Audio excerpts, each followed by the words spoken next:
note that futures and options trading involve substantial risk due to leverage factor and may not be suitable for all. This webinar is purely for educational purpose, and Kenanga Futures accepts no liability whatsoever for any direct or consequential loss arising from any use of the content from this webinar. Let me introduce our guest speaker from Bursa Malaysia Derivative, Mr. Hasbollah. So Mr. Hasbollah is currently attached with the investor management team at Bursa Malaysia Derivatives, BMD. He's responsible for market development and participant engagement initiatives focused on institutional investors in the palm oil industry. Mr. Hasbollah has got 13 years of experience in the palm oil industry and has been with BMD, Bursa Malaysia, since early this year. So without further ado, I'll hand the floor over to Mr. Hasbollah.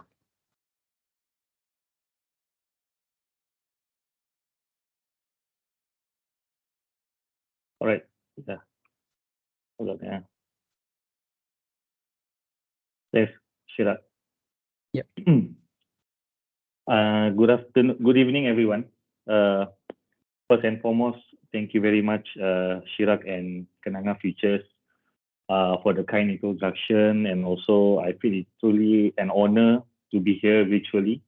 And actually, I just joined BMD February this year, and most of the time I'm involved in the engagement with the institutional investor, basically on the palm oil side.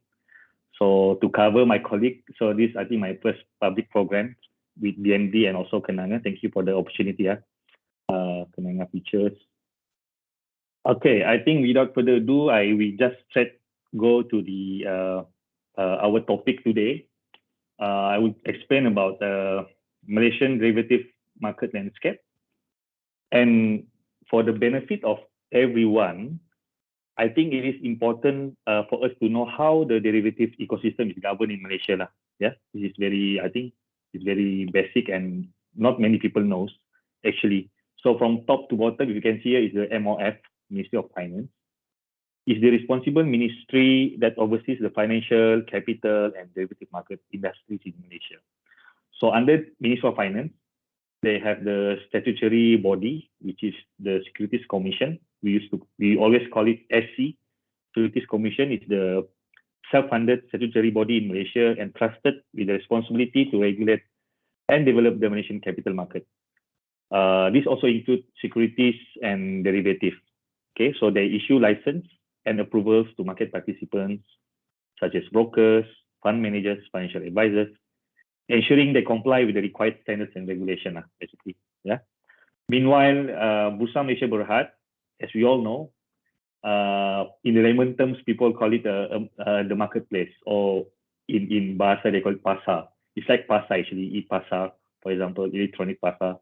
So it's a marketplace, public listed company that operates and manages the securities exchange in Malaysia, providing a platform for people to trade. For various investors, people to provide the facilities for trading.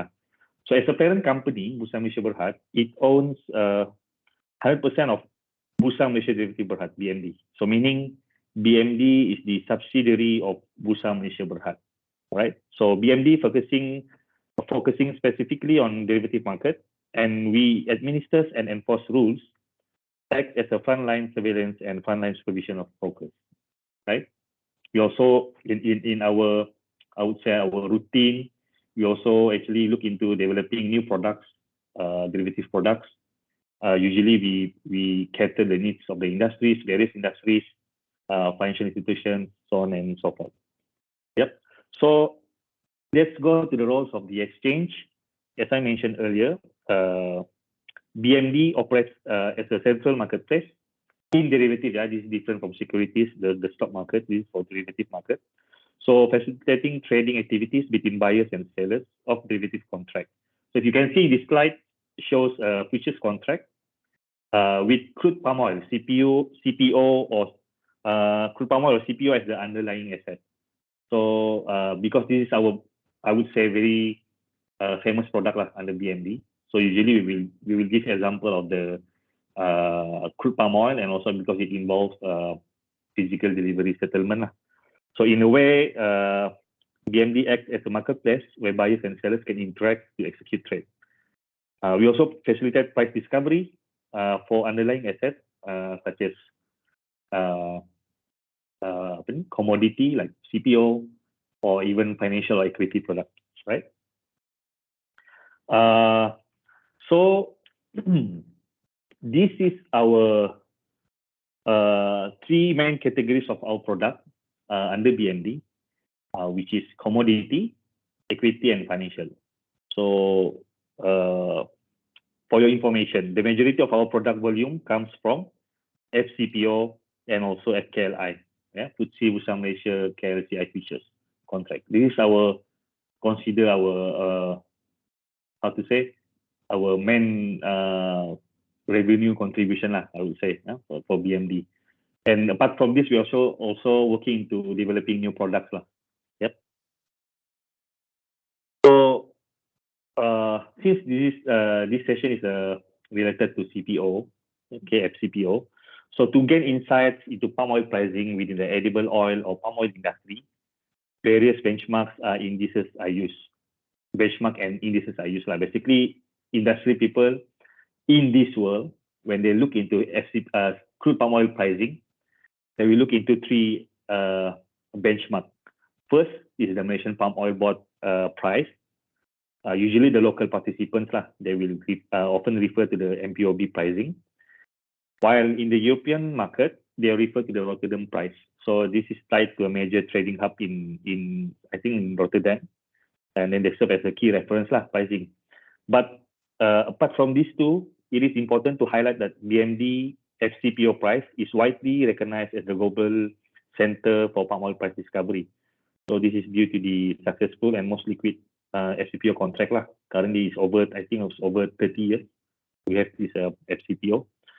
On a side note, I also happy to highlight that BMD, we just recently was honored with the Exchange of the Year Commodities and Exchange of the Year Sustainability Awards at the Asia Capital Market Awards 2023 for the second consecutive year. So meaning we won this award last year and this year, right? So what is FCPO? It is a Ringgit Malaysia denominated crude palm oil futures contract, right? Traded on Bursa Malaysia derivative. So the contract size is equivalent to 25 metric tons of CPO.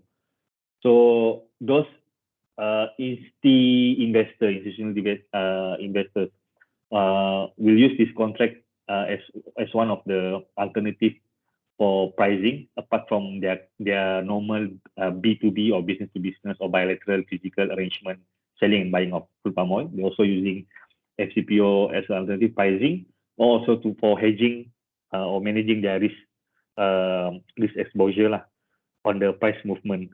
So the settlement method for FCPO is physical delivery. So usually palm oil physical players will use FCPO to deliver if they want to do physical delivery, to deliver through the delivery ports, Port Klang, Pasir Gudang, and Butterworth. And in East Malaysia, we have delivery point in Bintulu, Sandakan, and Ladakh. So the maturity date is on the 15th day of the spot month. So as you all know, spot month is the month in which futures contract is set to expire and settle, usually resulting in the physical delivery. So it's within the 15th day of the spot month, right? So, but people comes from other different categories of trader. They usually will close the position before the spot month, right? And then just to give some context on the pricing physical MPOB daily prices versus third month FCPO prices, the futures contract prices. This is the correlation. If you can see here, there's not much significant difference between these two prices in terms of their movement over time, which means that this is also a useful tool for hedging purposes and typically utilized by the as I mentioned, by the palm oil companies in their price risk management. Yep, it's not like very highly speculative, So it's actually a move along that line of the physical market, right? So just want to share, if you have no time to trade during the day, we have also after hours or T+1 session to accommodate busy people like you. If you have other work in the day and you want to also trade futures or FCPO, we have T+1 launched the 6th December 2021. All right, so the extended hours from Monday to Thursday, 9 p.m. to 11:30 p.m. Right, so this is the opportunities lah we provide to the market participants to accommodate the trading. And then just to give some ideas on how vibrant is the T+1 trading session. If you can see in this slide, it is an upward trend of the FCPO volume during T+1 session within this period. So I would like to highlight that we had a very record high trading volume on the 23rd of August this year, volume of 21,000, and this actually represents 30% of the total volume on the day. On the day. So this is our first record lah on our T+1 trading session. And then similarly, this slide shows volume of FCPO traded in a day. If you can see here, the volume is always high in the first 30 minutes of the opening in the morning. Opening in the morning session, you see the first 30 minutes, volume is very high. And if we go to the afternoon session, the first 30 minutes also very high volume. And then 30 minutes before we close the market lah, 6 p.m. so around 5:30. So this is usually the pattern lah. Just to share with everyone. Now, this is the market demography of FCPO based on the data, our data accumulated year to date up to August 2023. So foreign institutions, okay, you see foreign institutions category comprises the largest segment, representing 56% of the market share. So these are international institutional investors participating in FCPO trading, right? 56%, considered the highest lah in this segment.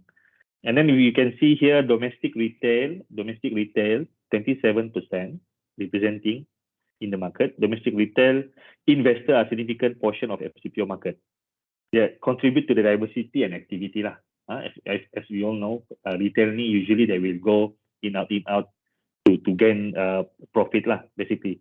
And also we have domestic institutions comprising 9% of the market. They play a notable role in FCPO trading, contributing to the market stability and depth, right? And also local participants. Okay, local ni contribute 8% to the FCPO market.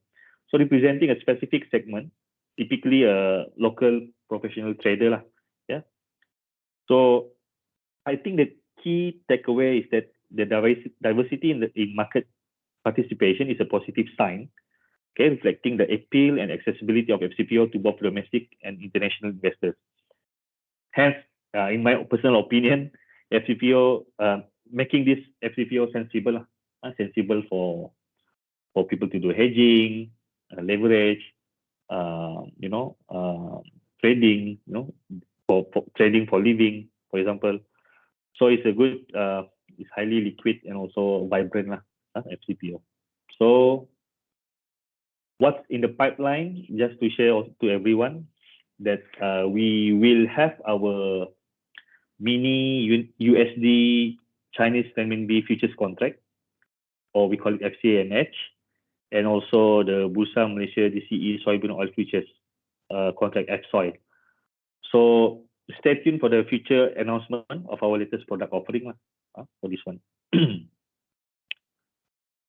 So getting started, I believe you all maybe is an existing client of Kenanga or maybe some potential client lah, right? But just to share that, of course, you want to get started, you need to open your futures account with our trading brokers lah, such as Kenanga. And then other than that, I think it is also important to equip yourself with the necessary knowledge or skills. So apart from involved in the activities with the broker, you can also do your own practice. Since Bursa Malaysia have resources that is publicly available for people who wish to get started. For example, like we have this Bursa Academy or Bursa Marketplace. You can visit this website and get more information on the derivative training materials and events. Also, in terms of the trading itself, you can open the DTS or derivative trading simulator on our website. Just go to this website, bursamarketplace.com, go to the tools, and then just click derivative trading simulator. Then register lah. Once you register, I think just to share that I personally think that DTS have a very good features for newbies. It uses real-time market data. You can see the price ladder of bids and asks reflected in real time. Also, it has the chart tools where you can identify important trends and many more lah. You can explore in our website. So it's very simple step in summary. It's just a step one, you access DTS, and then you click to start now, complete the form, and subscribe. So it's a free subscription. Account is valid for 30 days. So it's based on your email lah. So if you have more than one email, you can continuously subscribe to the DTS. Yeah, just to give some idea lah.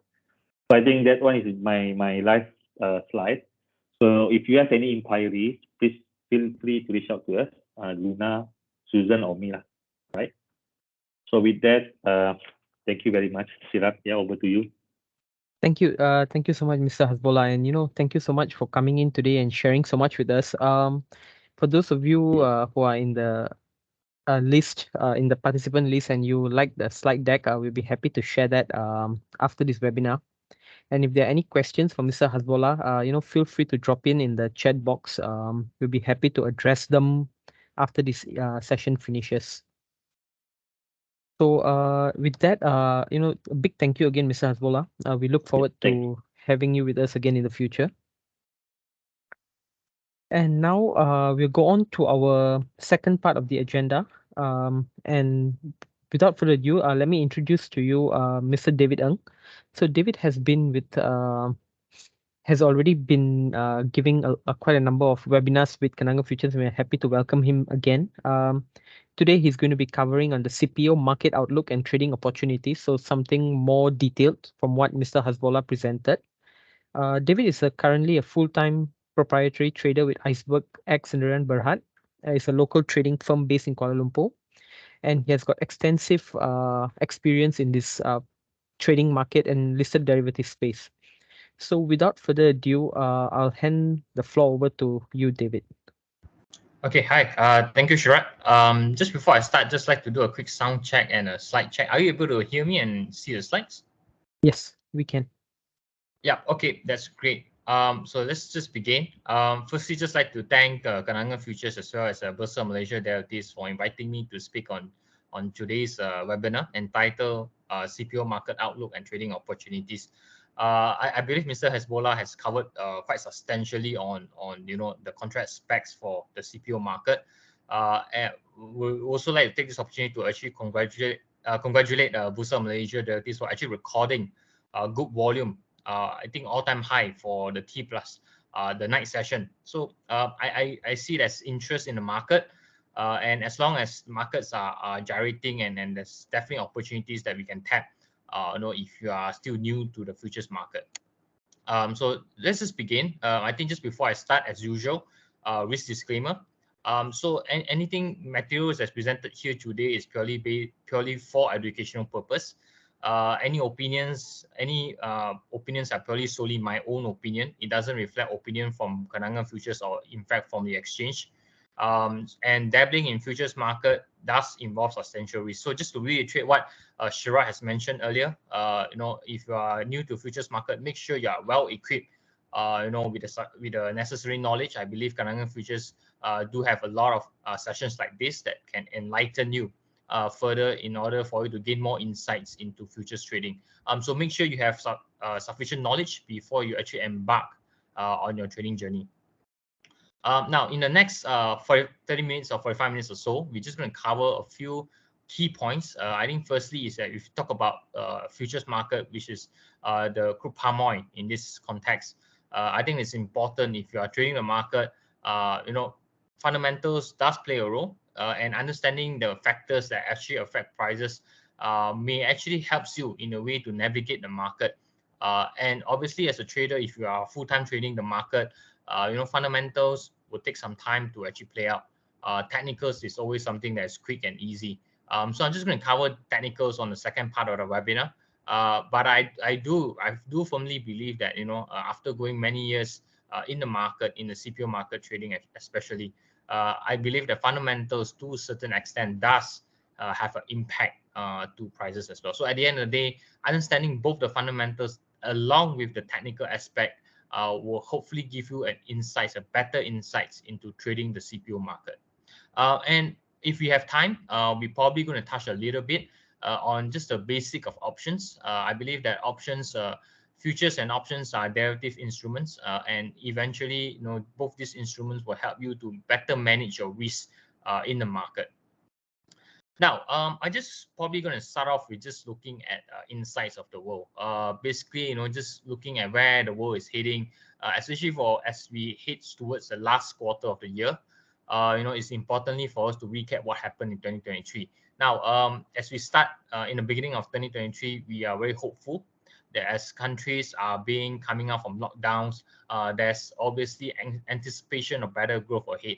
But sad to say, I think as we head into the second half, things starts to take a turn for the worse. We have countries like, especially if you look at China, what is happening over there. Economy is slowing down. US, despite their equities market are strong and robust, but certain key barometer, especially on economic barometer in US, is showing you that things are not looking good, especially on the ground. So likely, I think going into 2024. If you just look at what OECD has presented on their outlook for the global economy, it looks like it's quite challenging as we head into the next few quarters.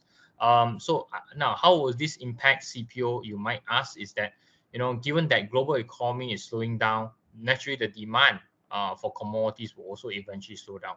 I think that's also pretty much depending on CPO to a certain extent is still very driven on external factors. So if global economy is not expanding as fast as we think it could, eventually it will have an impact to the CPO market as well. Now, so just to share with you how we have been compared, at the start of beginning of 2022, or perhaps the second half of 2022, everyone was very concerned when it comes to commodity prices. If you just look at CPO, if you have been trading the market last year, it was definitely a very volatile year. We talk about daily price range on a BMD. You're talking about easily 100 to 200 ringgit on average. That's on normal days. And when it gets more volatile, it can easily go up to 300 to 400 ringgit on an intraday price range. That's huge. And I think what causes that kind of fluctuation was mainly driven by the Ukraine and Russia conflict that's still persistent and still ongoing. Now, this is very significant because as global conflicts are not being resolved, this will cause spike in commodity prices. We have seen how CPO has spiked to all-time high. It reached almost 8,000 ringgit per ton, highest in history. We have not seen that. Now, like I said, fundamentals is always imbalanced if you have a geopolitical conflict. So I think going forward, if you really want to look at where CPO on a longer-term basis is, we really need to track the geopolitical tension that's going around the world. But now, going back to the chart here, you can clearly see, I think 2022 and perhaps already first half of 2023, everyone was concerned about rising commodity prices, mainly driven by crude oil, mainly driven by certain grains market, and also to a certain extent the vegetable oil market with respect to the palm oil market. Now, obviously, we are definitely off the peak from where we are back in 2022. Right now, you look at CPO is doing about below 4,000 ringgit per ton. So I think it really goes to show that, really, I think the market is very sensitive to any geopolitical tension, because with all this conflict that's happening, it will create imbalances in the market, in the supply dynamics, and eventually it will push up prices. So I think this is something for us to watch out. If you're trading the market, it's worth to pay attention. As we head into 2024, I think commodity prices in general will still see a bit of spikes as long as geopolitical conflict still remains. Now, if you just look at this chart here, it's very unique in the sense that if you just look at the orange line, it shows you the Thomson Commodity Index, which comprises a lot of pretty much your major commodities, crude oil, precious metal, base metal, and also the vegetable oil market. You can clearly see that, if you put it in relation to the palm oil market, you can see there's a big divergence, especially towards the second half or late last year, towards the beginning and this year to date. Now, clearly palm oil is pretty much underperforming as compared to other commodities. Now, there is a lot of factors that's attributing to it. I think mainly it's down to supply and demand dynamics. So basic economics, if you have a huge supply that's coming to the market, it's very difficult for prices to go up. So I think eventually that's what happened in the CPO market. Supply is actually coming back on stream. You can clearly see last year there was big concern of supply. Apparently, local suppliers were trying to find additional supply to raise supply to the demand for the market, but they couldn't. That's why they had to bid up prices even further. But I think that has been resolved. Then obviously, as countries' economy starts coming up from lockdown, labor was a major issue for pretty much for the plantation industry, at least for the whole of last year. So true, I think last year really was pretty much setting up a base for prices to rally. But I think as those factors starts to dwindle, as labor issues are being resolved, supply is coming back to the market, prices will have to adjust. And indeed, I think palm oil itself as a commodity adjusted very rapidly as compared to other commodities. Now, I think if you look at it on a chart basis, I think palm oil is trading a very tight range. It is well sitting comfortably above the 3,500 ringgit per ton level. But I think it's always finding psychological resistance at about 4,000. Now, as I shared with you towards the next couple of slides, I personally believe that the 4,000 ringgit could possibly breach again as we see and assess the supply and demand dynamics for CPO. Looks like it's going to be bullish factor as we head into the next couple of months. Now, whenever we trade about palm oil, the good thing about trading palm oil is that we have very good reliable data, and we are very thankful that we have Malaysia Palm Oil Board who on monthly basis give us a very reliable and timely data for us to actually track and gauge where the market is heading. So if you just plot the palm oil production, at least for the past 10 years or so, you can clearly see a very clear trend.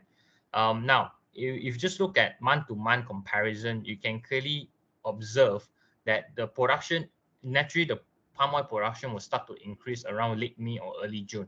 And it will probably reach a peak around late September or early October. Now, again, these are all historical patterns. It's not to say that, historical tend to repeat itself. There's obviously instances where, things doesn't follow historical basis, but it's serve as a good guide. So if you are trading the market, we are in anticipation that, right now we are in rising production period. And when you are in rising production period, these are the time where prices tend to be a bit weaker because supply comes in that will raise stock levels in the country. And eventually that's coming back to basic economics. When you have high supply, weak demand, naturally prices will have to come down. Now, the funny thing is that once we reach early November towards the November, December, January period, you notice that production tend to soften down a lot. And that's where, if you look at seasonality, price pattern, year end, you usually see stronger CPO prices as compared to other periods of the year. So I think this is pretty much in line in how production pattern is playing out. Again, the caution here is, although historical tend to repeat itself, there's always periods where it doesn't always follow what was being observed historically. So as a trader, we really have to make sure we are well aware of that. But we take this historical comparison as a guide for us to navigate the market. Now, so what causes a big rally last year? If you just look at it, production was actually quite abysmal. Last year, you can clearly see, we have labor issues ongoing because as a country's economy starting to reopen, borders are reopening. Labor was a major ring bearer because a lot of laborers couldn't get into the country, and therefore I think that causes the production to decline quite substantially. And eventually, I think it got aggravated by the Ukraine-Russia conflict, which actually causes the supply to shrink even further for certain other key vegetable oil market, and therefore the demand will have to spill over to the palm oil market. So we have a situation whereby supply is limited and demand is just grow tremendously. and therefore we saw a historical high in prices. So I think right now, I think this year 2023 looks like production pattern seems to resume its normality, and therefore prices will have to adjust downside. Right now, prices are going to the fairly, I would say, fairly 5 year to 6 years average price, which is doing about 3,500 to 4,000 ringgit. And production seems to be coming back. But then again, there is always an element that can change the whole weather, that can change the whole production pattern, which is weather. Now, that is something again that is very hard to predict. But we just have to observe. As long as we are in a rising production period, normally we will tend to anticipate that CPO prices tend to be weaker. Now, obviously, if you talk about production, is equally very important for us to look at stock levels. MPOB on monthly basis gives us a very reliable data on the production level, the stock levels, and also the export pace. So if you just look at Malaysia stock levels, last year, pretty much for the whole last year 2022, which is a bullish period for palm oil, we see that most of the time the stock levels are actually doing below the 2 million mark. Now, what critically is that this year so far we have also seen that the 2 million mark has not been breached, but the stock levels patterns are indicating that rising stock levels are here to come. So the critical juncture is whether the 2 million mark can be breached. If that's the case, I think pretty much you can expect that prices will tend to be weaker. Keep in mind, if you have a rising production, rising stock levels, that is not benefiting palm oil price in general.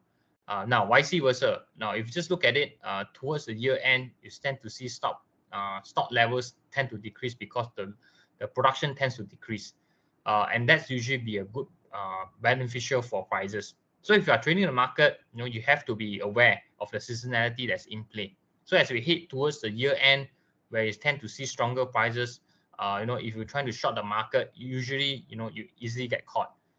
So we have to be aware of the seasonality that's in play, especially when trading the palm oil market. Now you can clearly see the inverse relationship between stock levels and CPO price. So last year, you can clearly see that is a sharp sell down or drawdown in the stock levels in Malaysia. I think it went below, close to quite a low level, almost reaching to 1.1 to 1.2 million mark, which is very low or very critical level in terms of stock levels, and therefore prices increased substantially.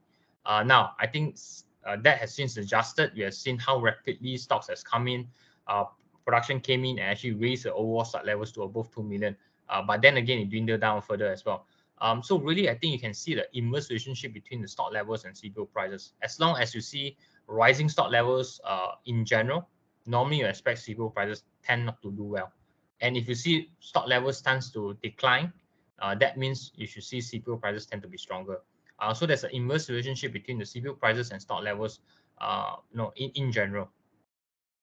Now, coming to exports, which is talking about the demand aspect of CPO market.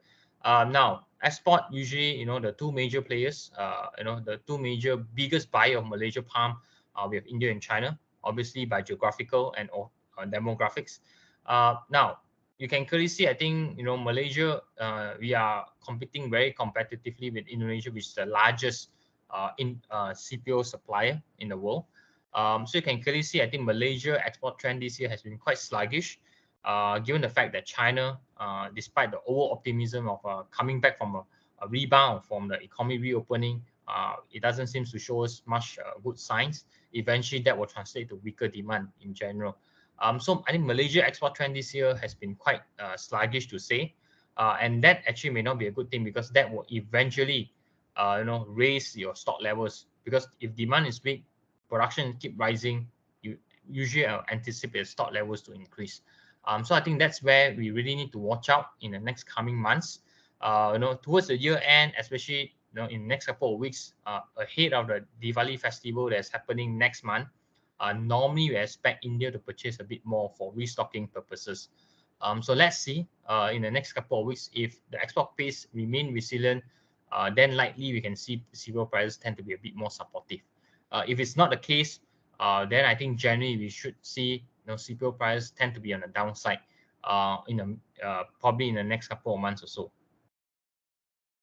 Now, if you are trading the palm oil market, if you do notice that every 10, 15 cycle, 20th and 25th, and even end of month cycle, usually they have what we call export estimates that's given by some of the cargo surveyors. And usually these estimates are what tells you how the export pace is doing. No, so it's very clear that by looking at these export estimates, you can roughly gauge where the export is heading to. So you can clearly see, I think back in June, July, export in Malaysia was actually very bad. I think given the fact there's actually low demand coming from China, India has pretty much a bit of stocks at the port, so they don't need so much of palm at that point in time. But eventually, I think coming into August or September period, I think this month, export seems to pick up quite substantially, coming from India and also coming from China. So I think really, just by looking at export estimates, we can roughly gauge how we see the pattern when it comes to export performance. So going back to that, is export remains strong and resilient, very likely that we see stock levels may not increase as much, or in fact may even go down during a peak production period, which is a good sign.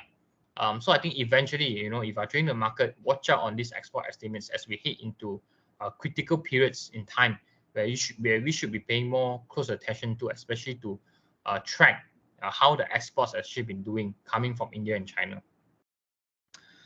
So these are just some numbers, but really, look at it. I think India, month-to-month basis, they did increase from August to September. But year-to-date basis, they're still pretty much slightly on the downside as compared to last year. China, on the other hand, despite beginning of the year, they were quite sluggish. I think because of their own domestic economic issues. But I think that slowly has, with governments coming into the market, giving more stimulus to the economy, eventually that will translate into higher consumption for palm oil as well. But year to date, they have been doing quite okay. In fact, China has actually increased by 13% from year to date. So as we head in towards the last quarter, we should observe whether India and China will continue on their buying spree. If it's not, I think really that will put pressure on CPO prices. Now, just to show you why India and China this year has been quite sluggish in a sense in terms of their export pace coming from Malaysia side. Really look at the stock levels in China and India, looks like it's a bit elevated, especially in China. Now, when stock levels are high, usually that means two things. Either, demand is weak, therefore they actually stockpile a lot. Or eventually it could be intentional stockpiling, whereby China see there's a good price, the price is very competitive, they don't mind to restock a little bit. So there's a lot of dynamics and variable of why a high stock situation can persist. But eventually, high stock levels will always tell you this. When you have high stock situation at a port, especially from India and China, which is a very big consumer, that means in time to come, they may not need so much. So generally, you expect that exports coming from these two countries may also dwindle in forthcoming weeks. So I think this is something that we have to watch out. Even though stock levels are high, they will still need to repurchase to maintain a certain stock level.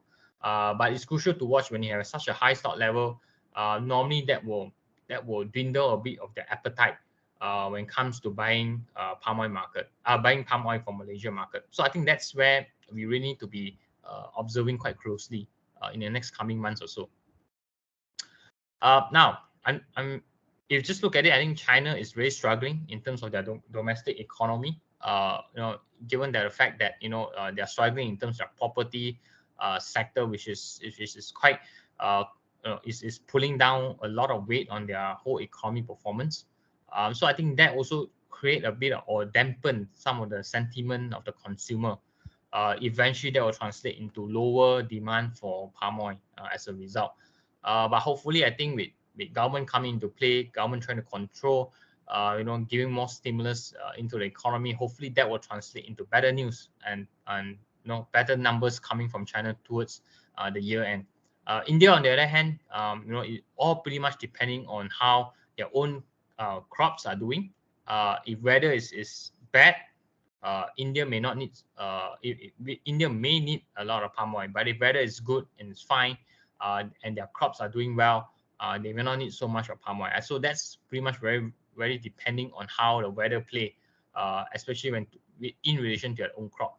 Keeping in mind, I think India, in certain parts of India, they are facing a drought issue, and therefore, I think if you talk about if you look at recent news, India has actually been banning India rice exports to the global economy. So that's a big thing, because when you have severe drought in certain crop area, you affect certain crop, then eventually you have to find an alternative. And hopefully, I think India will probably look at palm as an alternative for their vegetable oil crop if they don't produce sufficient enough.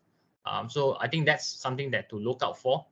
As long as their own crop production is not coming fast enough, there is a likelihood that India may also look at for alternative, and palm oil could be a good alternative in that sense.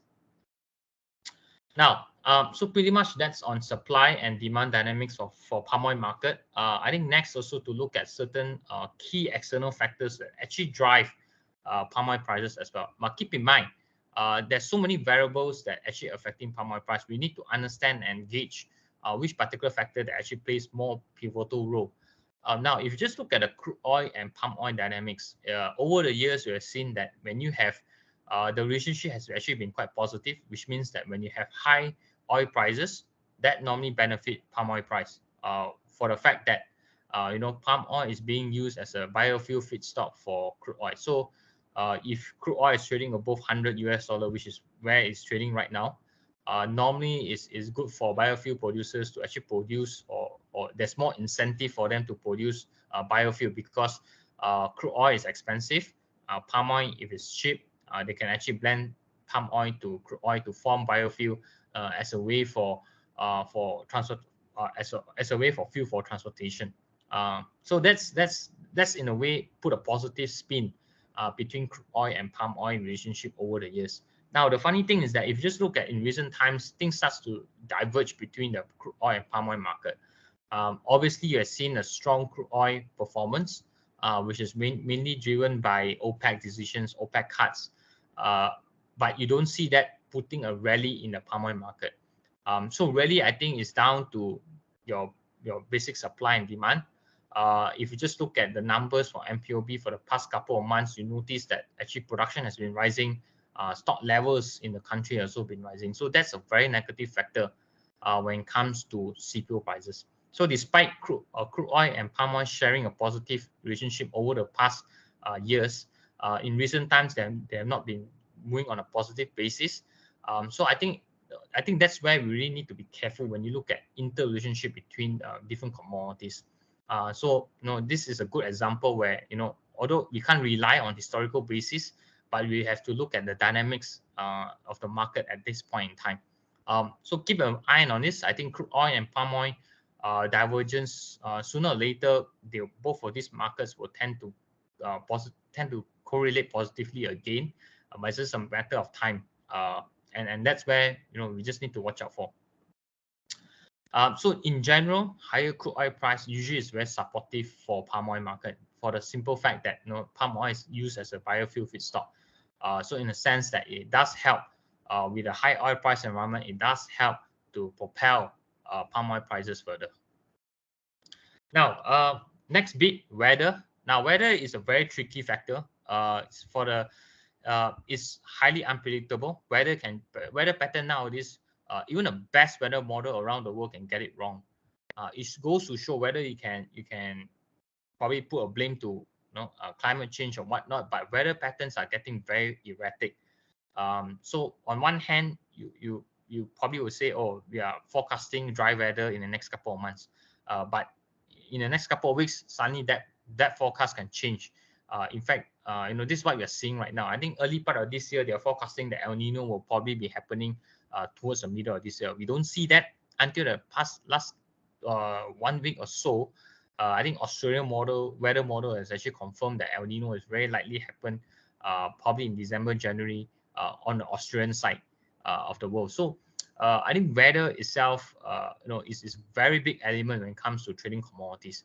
Now, as a trader, we don't like to be following on weather news, because weather news can change very rapidly. But it's very good to know, if an El Nino event has been confirmed. El Nino is usually classified as extreme weather event. When you have an El Nino event that's happening, normally you expect CPO prices will adjust on the upside. Now, again, it all depends on intensity of El Nino. El Nino has varying degrees of intensity. We have, we have a weak to moderate to high intensity. So even an El Nino event has been confirmed, it again depends on the intensity of the El Nino. If the El Nino is strong intensity, then that's where you really need to watch out for prices next year. And this could be a price supportive, given the fact that when the occurrence of an El Nino event has been confirmed, normally the impact usually is 6 months after. So I think that's where as a trader, we really need to watch out whether as an important element for us to be observing, when it comes to tracking prices. Now, the next bit, I think, talking about palm oil, we really also need to talk about soybean oil, which is a close byproduct. In global markets, both these are classified as vegetable oil. So it's always a competing product. In some markets, they prefer palm oil. In some markets, they prefer soybean oil.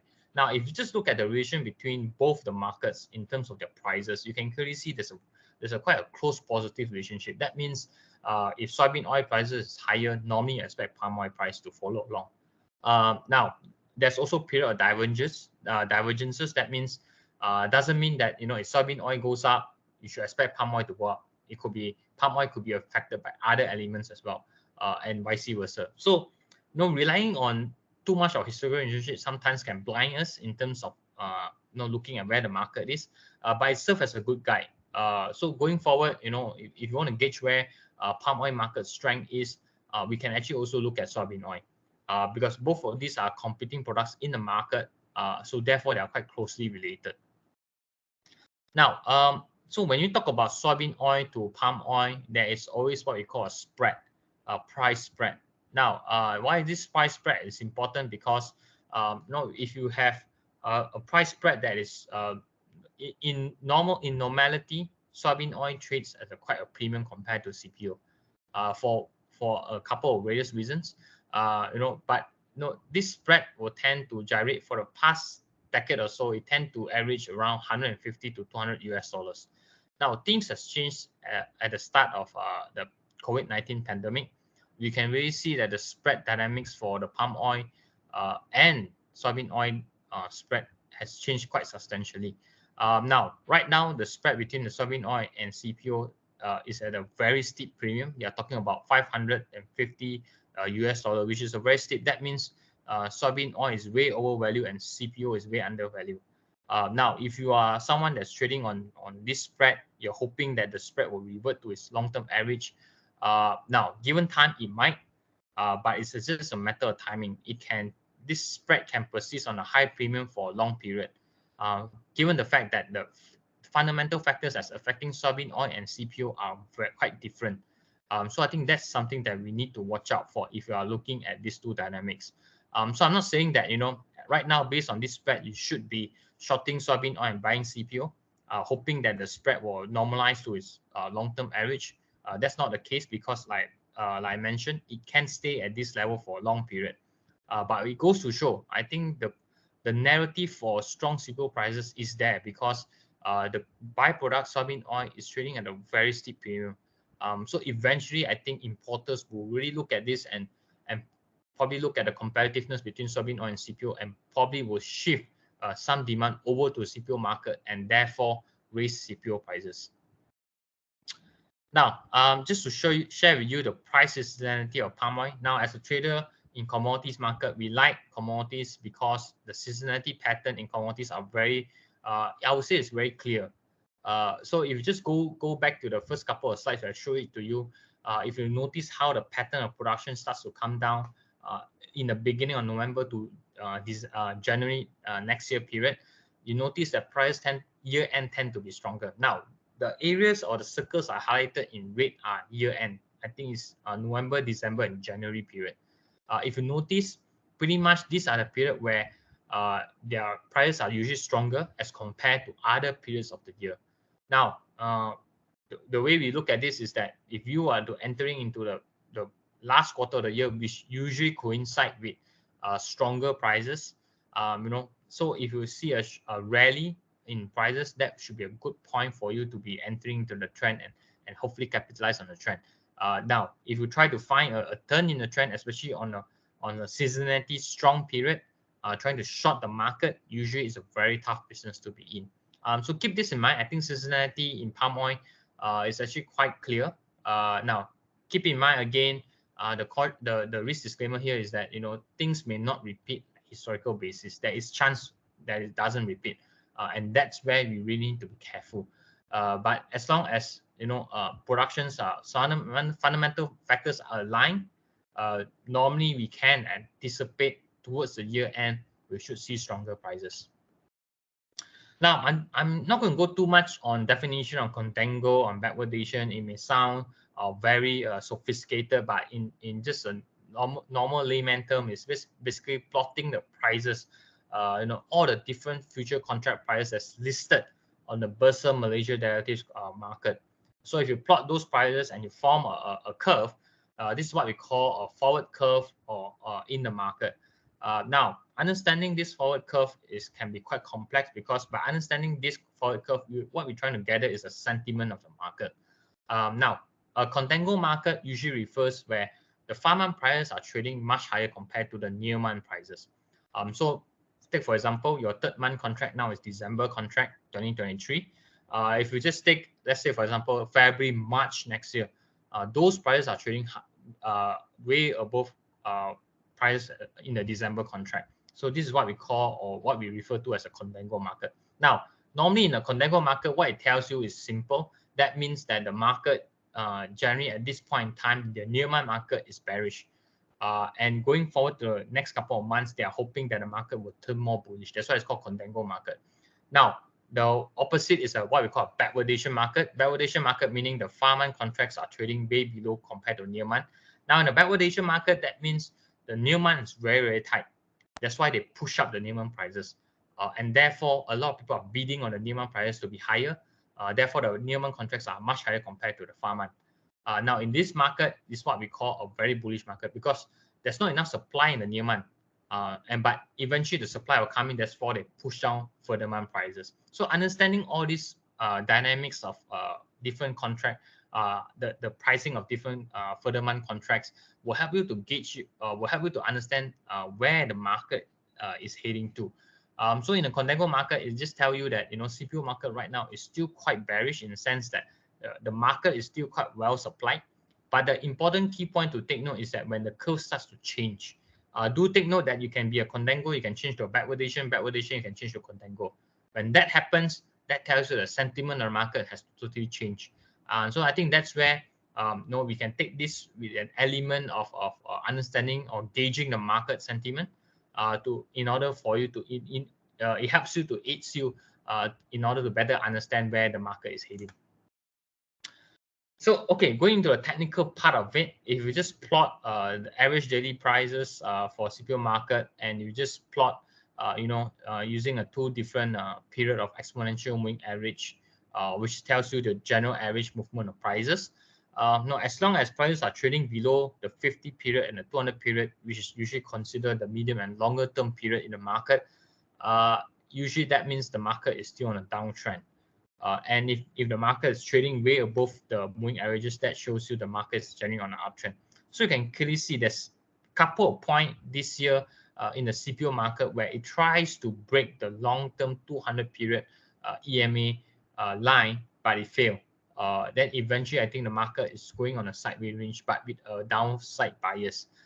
So as long as, if you just look at it where the line is right now, both the 200 period and 50 period EMA seems to be quite flat, suggesting that the market is actually on a sideways market.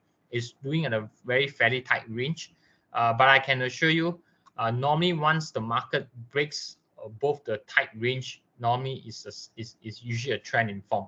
Now the key question is whether the market is going to break on the upside or the downside. Now based on what I've just laid out on the fundamental aspect of the market and the seasonality factor that's in play, looks like there is a possibility the market might try to break the uptrend, which is also, again, if you just look at where the 200 period EMA is lying, is right on the psychological level of 4,000 ringgit per ton. So the simple conclusion is very simple. The moment it breaks the 4,000 ringgit, the psychological level, that means the trend is pretty much in place for the market to rally further. Now, so that's pretty much on the aspect of looking at fundamental and just showing you where the trend of the market is at this point in time. Now, when it comes to trading, there's a totally whole different aspect of it. There's different style of trading. That is what we call whether you are a trend trader or whether a mean reversion trader. It all depends on individual and how comfortable they are with the respective trading styles and methodology. So for me, it's a good example. I'm a trend trader. So as long as the market is trending, I follow the trend. So going back into previously when I mentioned about CPO, the market is doing at a very tight range. Despite the market trading in a tight range, doesn't mean the market doesn't trend on a shorter term basis. So market does trend. It's just a matter of looking at which time frame you're looking at. So going back to trend trading, you can look at these two charts that I presented here. There's chart A and chart B. Now, this chart A and chart B, they are the same time frame, time period, the same product. The only difference is you just look at the candles. The way the candles are presented are slightly different. Now, chart A is what we call normal Japanese candlesticks. If you just Japanese candlesticks are widely available on all charting platforms. So you can clearly see, if you are a trend trader, trying to interpret candles using Japanese candlesticks is very difficult because you are not sure whether to assess a red white body bar as a bearish move. But then again, the next move will be a green doji. So this is very difficult for you to be keeping in trend if you're using Japanese candlesticks. Now, chart B on the other hand, is slightly different. It's a derivation of Japanese candlesticks. It's what we call Heiken Ashi candles. It actually derives its principle from Japanese candlesticks. Now, Heiken Ashi is, in a way, if you're doing trend trading, is simpler and easier to identify. It's just basically color coded. So as long as the candles are red, that means the market is downtrend. If the candles are green, that means it's an uptrend. It's as simple as that. So if you're keeping yourself in the market at that point in time, the trend longer as compared to Japanese candlesticks, which you tend to get a lot of whipsaw. And for you to do trend trading using Japanese candlesticks, it actually can be quite tedious and cumbersome. Now, the reason I also chose Heiken Ashi patterns as one of the trend trading indicators is because it is actually quite easy to distinguish just by the colors. And also by how white the body is of the candle. And if you just look at Japanese candlesticks, if you read Steve Nielsen's book, you have more than 100 over variations of patterns and combination. Heiken Ashi, there's only 3 distinct patterns you need to know. As long as that is, if you see a wick on both upper and lower body, that means usually the sign that the strength of the trend is weakening. If you see a single wick, usually that means that the trend is still in place, it's still strong. And obviously, if you see a small body like a doji type of candles, that means the market is actually going nowhere. Sideways pattern is what we call it. So in a way, Heiken Ashi is easier to identify as compared to using Japanese candlesticks to identify trend, price trend. Now, so major differences between Heiken Ashi and Japanese candlesticks is Japanese candlesticks, like I mentioned, 100 over combinations. Now, it's not easy. You really takes experience to look at thousands of charts, Japanese candlesticks charts to really identify combinations.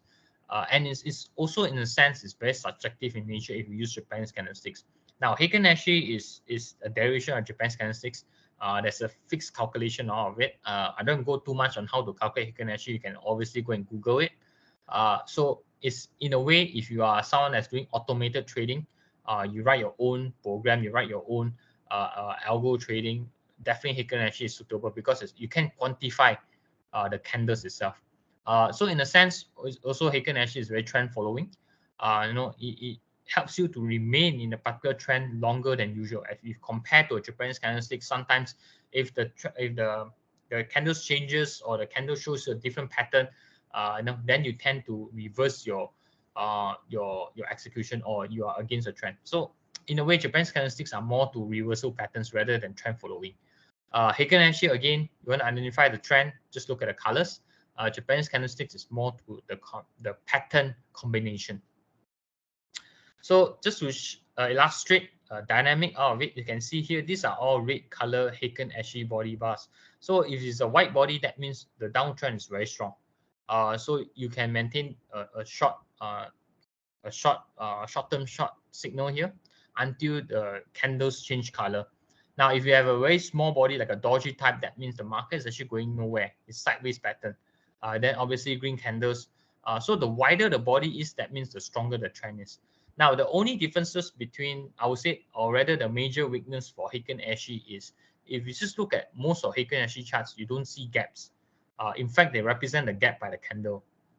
So if you are someone that's using gap analysis, gap trading, you can't use Heiken Ashi. You have to go back to Japanese candlesticks. So I think that's the downside of using Heiken Ashi. But other than that, for trend trading pattern, I think it's actually quite useful. Now, other than that, there's also another trend indicator tool is called DMI, Directional Movement Indicator. It's also widely available on most platforms. Now, I'm not going to go too in-depth on how to derive this indicator. You can obviously go and research yourself. But what this indicator, DMI indicator, points to you is that there's two signals. One is minus DI, which is the negative side, positive DI, which is the positive side. There's also a third line, which is called ADX. Now, this is very interesting in the sense that the moment is all about crossovers.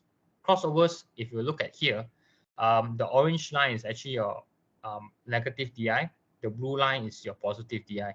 The moment a negative DI crosses above, that means the market is coming down because the price change is negative. Now, vice versa, if you see here the blue line is crossing above the negative DI, that means the positive prices is getting higher. That means the prices is heading on the uptrend. Now, the black line is telling you the strength of the trend. Now, in the downtrend market, the ADX can also, the black line can also increase. That means the downtrend strength is getting momentum. So if you are a trend trader, the moment you see ADX, the black line starts to increase, that means there's trend. There's strength in the trend and the trend is in place. So you can obviously rely on using ADX when to get out and when to be in the market, and you can use DMI as a way to gauge the market as well. Now another indicator. Now I would say there's some of these indicators I mentioned. There is some of them are quite overlapping. If you use a normal moving average crossovers and you compare with DMI, they're actually quite similar. But obviously, DMI can depict to you the trend in a better fashion. Now, Heiken Ashi on its own may not be sufficient. If you use Heiken Ashi candles and try to interpret the trend of the market, sometimes you may get whipsaw as well, especially when you are in a side range market. So when you are in a ranging market, a very tight range market, trend trading may not be suitable. You have to use a different type of strategy. But if you are in a trend market, Heiken Ashi is actually very beneficial. Now, ATR is not a trend indicator. ATR basically is just a true range indicator to tell you what's the range of the market on a daily basis. It's the true range of the market. Now, ATR is important because it helps you to identify the area or the points for you to set your target level and set your stop loss level. Now, I just want to point to you this point here as last year I mentioned. 2022 was a very volatile year for CPO market. If you're in the market, you probably understand what I mean. The daily range on a BMD was about 400 to 500 ringgit on the third month contract, this is substantial. We don't see that on daily basis. So really, I think that's how the in-depth the market can be whenever you trade the palm oil market. Now, moving average crossover is you can accompany by Heiken Ashi. So again, these are all how comfortable are you. For me, moving average crossovers and DMI are quite overlapping. You can either choose one. In fact, the signals are actually quite parallel. The problem is having too many indicators is that sometimes you may get confusing signal and tend to complicate the matter more. So what we have here is that you have a bullish crossover, which usually plot two different type of time period, moving average period. One you have a shorter term, one you have a longer term. So what I have here is a 9 period with a 20 period EMA. So when you have bullish crossover, you have a green Heiken Ashi that generally tells you it's quite a good signal to be entering a long position in the market. This is vice versa. You have a shorter term crossing below, and you have a red Heiken Ashi bar. In fact, the Heiken Ashi bar is below the moving averages. That usually can be a good signal for you to short the market. Now, if you compare with DMI, it's actually very similar with the crossovers. So it's in a way kind of overlap. But obviously, I'll recommend only choosing one. If you use both, sometimes you get very confusing. You're just complicating your chart. Try to keep it as simple as you can. I noticed, the signals coming from moving average crossovers and the DMI are actually very similar. There's obviously certain differences, but I think that can be managed. So, example of an entry setup here, if you just look at the red Heiken Ashi bars, the crossovers are bearish, and you just look at the DMI, there's a negative DI crossing above the positive DI, and the black line, the ADX line, is actually pointing up. That means the trend is pretty much set in place. Now, the reason I plot ATR here is to tell me, okay, right now the ATR is doing about 40 points. The ATR is important for us to put our target level and your stop loss level. Now, I will highly recommend, if you are someone new to the market, to always emphasize a stop loss level in every trade that you do. I always get this, someone new to the market, they always have different ways of setting a stop loss. Some could be mental stop loss, some could be a absolute amount.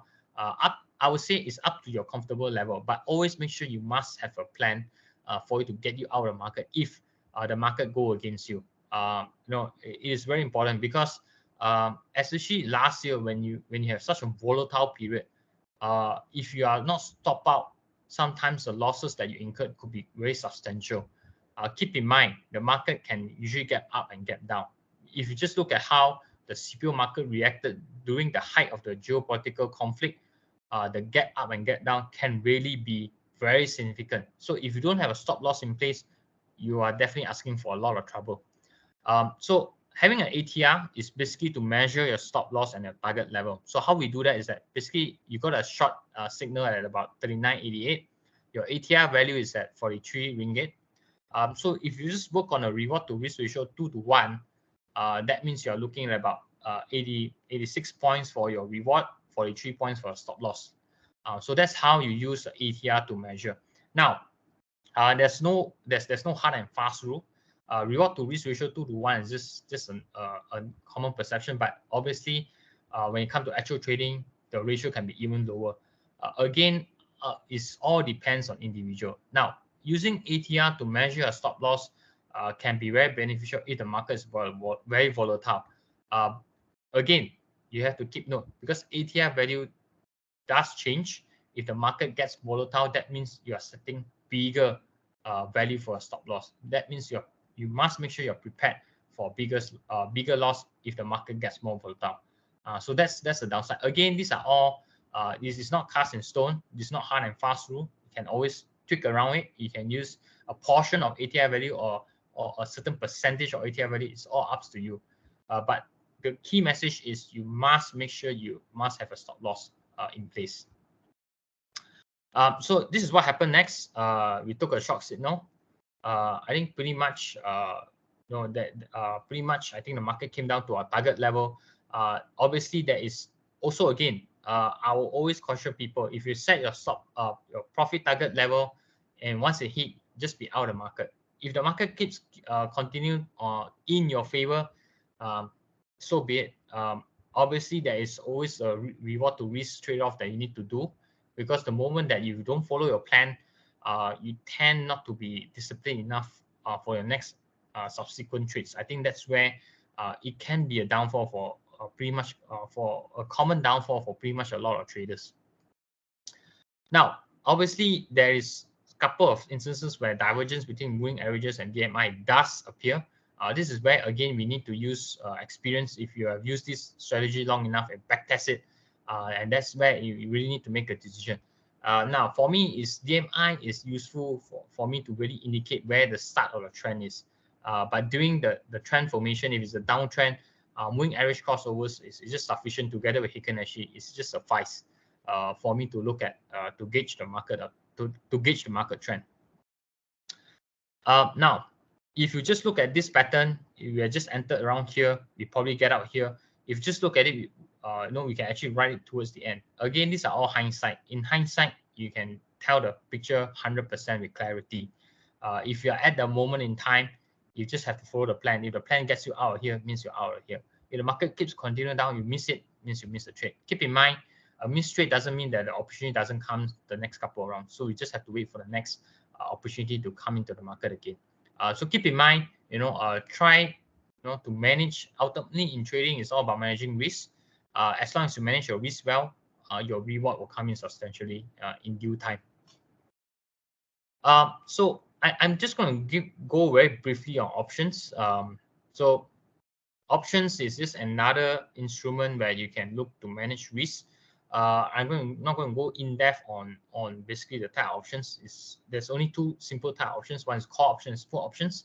Call options basically gives the holder the right but not the obligation to buy a certain contract at an underlying price at a particular point in time. So call options are usually favored for those who have a bullish view of the market. If you have a bearish view of the market, you use a put option. Now, American options, there's also two types, American options and European options. The options are not, the type of options are not expressed where they are originated, whether it's American or European. It doesn't mean that. American options means that, the option contract can be exercised anytime. While European options are quite strict, it only can be exercised only at their maturity. So it all depends. When you trade options contract, you need to know whether it's an American style or it's a European style. But always remember this: call options gives you the right to buy. That means you're bullish. Put options gives you the right to sell. That means you are bearish in the market. So again, these are basically talking about rights. So a lot of people like options because the leverage factor that is involved. If you are trading futures, you're already on margin. Sometimes you trade options, the margins that needed could be even lesser. So that's where your leverage factor will increase. Now, in a normal financial world, when you have higher leverage, that means you have to prepare for higher risk. So that's where you really need to be careful. So these are the common features. I think first thing is that you need to understand, if you are bullish on the market, you buy a call. If you are bearish on the market, you buy a put. Other than that, you need to understand what's strike price. Strike price usually, what it tells you is that these are the particular price you'll be buying, and this is a particular price you'll be selling. And expiration date is also very important because, like I mentioned, you have an American style and the European style. Americans are very flexible. That means if I buy today, if I want to exercise the options contract, you can do so the next day. If you're doing European options, you can't. It only can be expired on the maturity of the contract. Now, if you are buying options, whether it's call or put, what you're ultimately buying is actually a premium, like an insurance premium that you pay. Financial option contracts are very similar. So if you are buying a call and put options, you're actually technically paying a premium. So ultimately, if anything were to happen, the market, let's say you're buying a call, hoping the market to go up, but the market went further down, you don't lose much. You only lose the amount of premium that you have fork out to buy the options. Because eventually, if the market go against you, you don't want to exercise the contract, the options contract. So eventually, it's expired worthless. And what you have damaged is the total amount of premium that you paid. So in a way, it is safer. If you do a futures contract, if you buy, let's say you buy CPO at 4,000 ringgit, and eventually the next 1 month it went down to 3,500. So you're losing the 500 ringgit per contract basis exposure. But if you do option contracts, you don't expose to that. You only expose to the premium that you paid for the call contract. So that's a major difference. So in a sense, this helps you to manage your risk further. Now, option moneyness is basically to tell you whether the options is in the money or at the money or out the money. So it's a very simple calculation. So example here is that, assuming you get options on CPO contract, December contract, which is a 4,000 as a strike price, and let's say if it's a call, so if the market is doing at 4,000, that means it's at the money. There's no major difference. The option contract is calling at 4,000. The market also is doing at 4,000. Now, if you're buying a call of 4,000 strike price and the market is doing at 3,009, that means the call options is out of money. In this example, that means the market is doing below your strike price. So if you are a holder of a call option for this particular contract, you will not exercise. So in that sense, because it's out of money. Now, if it's in the money, that means if the futures market or the underlying price went to 4,001, and with you bought a strike price for call at 4,000, that means you have pocketed 100 ringgit difference. Reason being is because you can actually exercise the call to buy at 4,000, and you pocket the difference between what the market price is. So in this context, the call is actually in the money. So call usually will be used whenever you are bullish in the market. Now, vice versa, if you reverse the scenario, you buy a put when you are bearish in the market. So you just reverse the scenario. Put in the money happens when the market price falls below your strike price, because obviously puts gives you the holder of the put the option to sell. Obviously, if the market is doing at 3,009 and you are holding a put option of 4,000, you have the chance to sell at 4,000. So that's pretty much in the money. So that's how we interpret the moneyness of the option contract. So understanding option features, I don't go too much in depth into this, but it's basically just understand this. When you trade futures, is almost 100% exposure. When you trade options, if you are buying call and put, your risk is pretty much very minimized up to down to the premium that you pay. So like I mentioned, if it's a situation the market is not in your favor, normally you won't exercise the option contract. So in a sense that, whatever you lose is only the premium of the contract. So in that sense, risk management for you is actually it can be well managed using an options contract. So I'm just going to end here with a quote. Hopefully, if you are thinking of embarking on this journey to trade, regardless whether you are new to the market, whether you want to trade the palm oil market, I would just have to say this. I always recall this wonderful phrase from this Alexander Elder. Alexander Elder is one of a great trader in the market. You can obviously search his books. I think he wrote quite a few good books. Now, I think he put this phrase quite eloquently. The goal of a successful trader is to make the best trades. I think being in this market for quite a long time, I think that's the ultimate goal for each and every one of us. Our goal should be make the best trades ever. And always, if you make the best trade, if you just follow your plan, the money is always a secondary. That means if you follow a due process, if you follow your methods, if the trade doesn't perform well, eventually, if you're disciplined enough to stick to a rule, the money will always come in one way or the other. So with that, I'm just going to end here. I just hand it over to Sharat for any question and answers. Thank you so much, David, for sharing with us, so much today. And for all the participants who are still in the call, this is your chance to ask David a question. While we still have, so we have a couple of minutes, and we are, David will be happy to take a few questions. So feel free. There are no right or wrong questions. Put it in the chat box, and for those of you who are using a mobile, I think there's a question mark sign. Go in there and ask your question. We have our first one, David, and it's about what does the wick and its length denote in the Heiken Ashi? Okay. What does the wick and the length of the candle denote? Okay. So the wick of the candle is just like how Heiken Ashi is actually derived a high, low, close, and opening from the Japanese candlesticks. But the way they draw the average is as a fixed formula. So the wick usually represent the average high of the candle, and the bottom wick usually indicates the average low of the candle. So there's a calculation of it. You can obviously go and Google it. So it's a slightly different derivation from your normal Japanese candlesticks, which usually just based on the open, high, low, and close. So it's slightly different in that sense. So in Heiken Ashi, it's average of those numbers. Right. Okay. Thank you for that. I hope it answers your question, Azli. Do we have any other questions for David while he's still here? So again, there are no right or wrong questions. This is the opportunity since David is with us. We have a couple of minutes more. Feel free to drop in your questions in the chat box. We'll be happy to address them. And for those of you who, while we are still waiting for some questions, for those of you who want the slide deck, do drop us a note. we'll be happy to share them post this session. Do we have any other questions for David?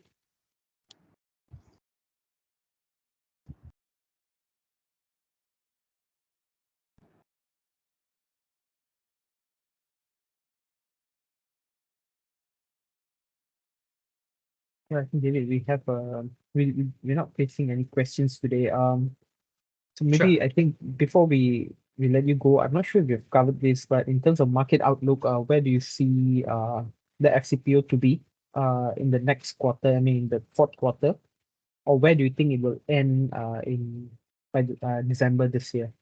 Just Okay. a range maybe. Okay, yeah, sure. I mean, if you just look at what I presented earlier on from the beginning, talking about how the fundamental aspect of the market is, I think what is really pointing towards is that we are heading to a period where production is going to come down, seasonality. Again, there's chance that it may not follow.